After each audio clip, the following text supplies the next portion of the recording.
Chapter 5. Saturday evening. Doreen gave the animals a couple treats each, while her plate warmed up in the microwave. It was so hard to contain her excitement at having so many more large pieces of furniture soon to be moved out. Even though they wouldn't be worth anything like the money the big set was worth, it was still money to her that she hadn't had before. As she thoroughly enjoyed her spaghetti, giving bites to the animals so they would leave her alone with the rest of her food, she sat back and said, "Mac, we have to write down this recipe. This is way too good to not repeat every week." At the mention of Mac, the animals perked up. Goliath purred as he rubbed against one of Doreen's legs. Muggs's tail wagged fast as Muggs danced around, wiggling his butt with happiness. And Thaddeus squawked, "Mac was here. Mac was here." Doreen chuckled at her special family. "Come on, guys. Let's get comfortable." Smiling, with her tummy full and happy, she grabbed her laptop plus a cup of warm tea, and sat on one of the pot chairs in the living room, unable to forget about Mac's mention of the child who went missing 10 years ago, and how the same footprints had once again showed up recently. Without a name, Doreen added a year to her search online. When she came up with the name Crystal Dunham, she texted it to Mac and asked, "Is this her?" His response was, "Yes, but forget about it." Then her phone rang, and his voice was brisk as he repeated his text into her ear. "Not happening," she said. "You need to heal." She stared down at the phone, wondering how he made it sound like a reprimand, even as his voice was warm and caring. She said, "I am resting. I just finished a wonderful plate of spaghetti. I'm sitting here now with a cup of tea. Plus, I'm going to bed early tonight." "Good," he said. "Is the appraiser coming back tomorrow?" "Yes. He has to do some research tonight. The movers are coming Monday to pick up more stuff." "So that's good then, right?" "Very good," she said. "At this point, the count of pieces he's taking is over 30 and climbing." There was a moment's silence while she waited for him to respond, and then he exploded, 30 pieces. "Are you serious?" "Yes," she cried out in joy, bouncing up to her feet. "And the china and the silverware." She could hear his shocked surprise at the other end. "I know," she said. "I still can't believe it. I'm so excited that my stomach is still rolling around and my thoughts won't calm down. That's why I'm sitting here with a cup of tea. Or I was sitting here. Now I'm dancing around the living room." And she laughed. "Wow," he said, "you'll be doing very well for yourself soon." "Not too soon." She explained about the timelines.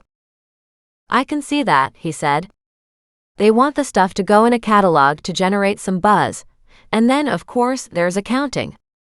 Normally in an auction you have to pay right there, but I can see maybe with some of these bigger items that cashier's checks might need 48 hours to process.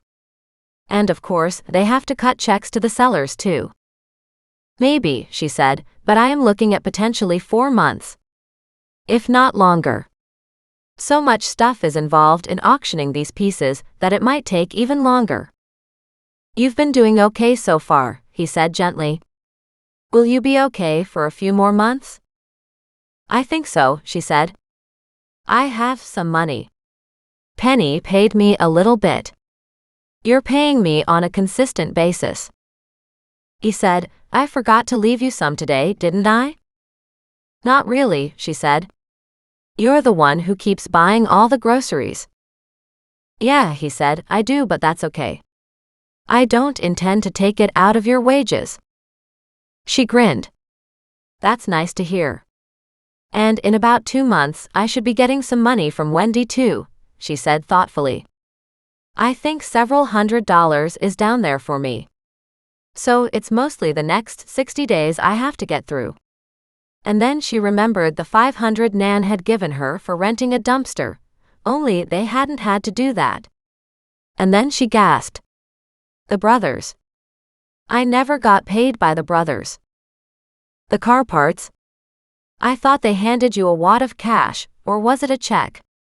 I can't remember." She stopped and realized she'd put the money in the kitchen and had forgotten all about it. Didn't they? Did it bounce? At that, her frown popped out. So I hate to ask, she said slowly. Ask what? He said impatiently. Remember that the only stupid question is the one you didn't bother to ask. What's a check and why would it bounce? She muttered. She clenched her eyes closed and held the phone away from her head.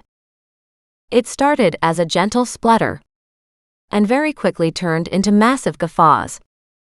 Muggs, hearing Mac's voice through the phone, barked and barked, jumping up, his front paws on her knee, barking at Mac. Goliath jumped onto her lap and stared at the phone too. Thaddeus, not to be outdone, landed on her head. She cried out at his awkward slide, using her hair, before he landed on her shoulder. With her free hand she petted him, and he quickly settled down. When Mac's laughter on the other end of the phone slowly stopped, she glared at it and snapped, "Are you done?" "Yes," he said, but then several more chuckles escaped. "Now that's just mean," she said. "Oh my," he said. "I wish I were there right now and I could see your face." "I'm glad you're not here," she said, "because I don't want to see the tears of laughter running down the side of your face. You're the one who told me that the only stupid question was the one I didn't ask, and I asked, and yet you laughed at me." "Oh, you're right. You are so right," he said, still struggling to contain his mirth. "I should have had the brothers transfer it electronically." "Maybe you should have," she said, deliberately not asking what the heck that meant. Cautiously she asked, "But they did give me cash, so thanks for the banking lesson." "If you ever get a check," he said, his voice sobering into a calm, patient teaching voice again, "you take that piece of paper to your bank and give it to the teller. They will deposit it into your account. They will then contact his bank, and they transfer the money from his bank to your account. It can be several days before you can draw on that money though." There was a long silence. "And if they gave you cash, why would you say that they didn't pay you?" he asked in exasperation. "Because I forgot," she muttered. "I dropped it in the bowl and promptly forgot about it." "It was like $3,000, he cried out. "How could you forget that?" "Honestly, because at the time I was just happy to get rid of that stuff and the trash by the driveway," she confessed. "I was thinking I'd scored as I wouldn't have to pay for a dumpster or for a dump run." He chuckled again. The brothers were a huge help, weren't they? Not only did they take the stuff off our hands, the garbage and the pallet full of car parts, but they also helped us set up all of George's stuff inside your garage. Right. And that was so exciting, not to mention what happened afterward with Penny, that it's no wonder I forgot about the money. She gave a happy sigh, remembering the huge wad she'd been handed. "And just so I understand, I can't take a check to a store and buy something, right? It's not money. Think of it as a promise of money. If you lose it, you are out of luck," he said suddenly in a warning voice. "So you protect that piece of paper. Then you shouldn't have that kind of cash sitting in your house right now either. Remember all your intruders?" "Got it," she said. "If I'd thought about it, I would have gone to the bank today." "I had half expected you to," he said. "I didn't even think about reminding you." "So back to the rest of those questions," she said. "How can a check bounce?" "The problem with a check," he explained, "is that when you take it to the bank and they contact the person who wrote it, in this case, if the brothers had given you a check, if there is no money in the brothers' account, then even though you have that check, they don't have to honor it." Her heart froze. "Seriously? So if I ever accept a check, I might not get paid. Why would anyone want to take them then?" "It does happen, so you don't accept checks from just anyone," he said. "And of course we always have a problem with, a scam artist passing bad checks. Meaning checks they already know ahead of time will bounce, but they use them to buy stuff anyway." "But that's just mean," she said. "It is," he said. "So, on Monday, you take that cash right to the bank as soon as it opens." "Okay, I'll do that." So if I had a check, can I get money from it right away? Probably not, he said thoughtfully.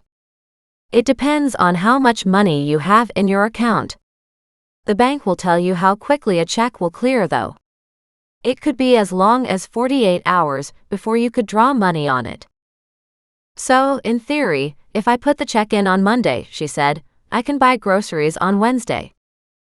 He sobered at that and said, I'll drop off the money for the gardening tomorrow morning. I should have brought it over today, but that didn't work out. I'm okay because I got the cash, she said. I'm just talking hypothetical situation here. Doesn't matter, I'll get it to you soon. So, is that the girl who went missing? Doreen asked suddenly. And he sighed. Yes. The kidnapping was featured on a TV show. If you can get a transcript of that, it has most of the public details on the case. Obviously not the parts we are keeping secret to help convict our kidnapper. Again, no ransom note and no sign of her in all these years? No, he said, none at all. She was only 8 at the time, and she could still be alive. I've read about several pretty horrific cases of girls who were kidnapped many, many years ago, and are being found alive. I remember seeing some of those news articles, she said softly. I can't quite imagine what those girls went through. But she'd be what, 18 now? Something like that. And if she isn't too badly brainwashed and not too terrified to do something about it, she might eventually have a chance to get free from her kidnapper. Right, she said. Okay, I'm getting off now. I'm petrified once again that somebody else will come in and steal stuff from me, so I've got the security on, but we didn't have security for the outside garage door where Alan Hornby was hiding and attacked me. Although it's got an inside lock, I can't find a key or anything. As long as it has an inside lock, make sure that's set as well as locking the big garage door, then close and lock the kitchen door and set the alarm, he said.